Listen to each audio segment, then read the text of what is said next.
So babalik tayo mga katropa. So nasira nga pala yung Innova natin. So papunta tayo ngayon sa 7 Dragon dito sa Apalit. So bibili pala tayo ng drive belt, tsaka shock absorber, tsaka tie rod. Bumili na rin pala ako ng pang change oil natin, tsaka yung filter mga katropa. So dito habang mainit yung panahon, kailangan nating sugurin yan para makauwi, para mapagawa na natin yung ating Innova. So dito nga pala gamit natin yung ating sidecar, yung ating Rusi 125 na hulugan. So nakarating nga pala ako dito sa bahay. Ito yung binili natin, yung tie rod, tsaka yung shock absorber, tsaka yung ating drive belt. So makikita nyo yung drive belt natin medyo may ano na, may lamat na, may punit na yan, no? So delikado na yan, baka mabitin pa tayo sa ating daan. So yan nga pala yung shock absorber natin. So yan nga pala is lumuluwa na yung oil, tsaka di na bumabalik mga katropa.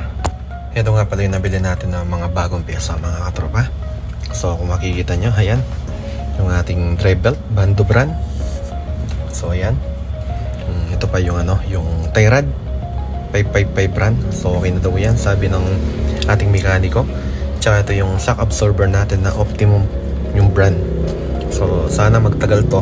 So alam naman natin na pag local di magtatagal, pero wala silang original na available, kaya ito na lang muna yung papalagay natin. Ito nga palang nabili natin na pang change oil, yung Cell Helix. So yan is 1540. So meron na pala siyang kasamang 1 liter na pre. So saktong sakto, 6 plus 1 is kailangan natin is 6.5. Meron pa tayong sobrang 500 ml, tsaka pala yung filter natin. So ito nga pala yung makina natin, D4D. So diesel pala yan mga katropa. So nung pina-check ko, yung timing belt is okay pa. Sabi ng mekaniko natin, baka hindi daw sabay pinalitan yung ating timing belt tsaka drive belt. So papalitan lang daw ngayon is yung drive belt. So awa ng Diyos mga katropa, yung sa bandang driver side natin is walang problema. So ito nga pala yung binili natin, yung drive belt 1150, tie rod 825, tapos yung shock absorber is 2000. So total niyan is 3975. Dito naman tayo sa ating pang change oil na Ciel is 1750 and 185. So yung filter is 185, yung total 1935. So ito yung Innova natin, sana maging okay na para malong drive na natin sa malapit. So extra nga pala dyan si Chichi. So yan pala yung loob niya mga katropa. So yung mga upuan niya walang punit. So yung ceiling okay na okay, pero medyo may tama lang, may dumi. So yung second row natin okay pa, walang punit din. So yung third row natin kargado, merong kalahating kaban na bigas. So hintayin lang natin yung ating mekaniko mga katropa, magbabalik tayo.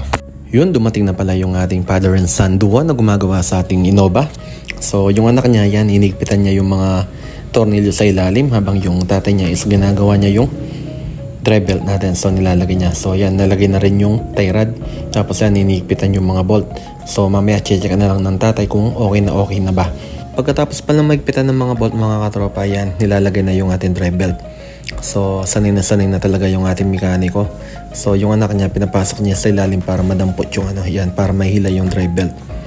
So yan, nakalagay na. So sound check tayo mga katropa.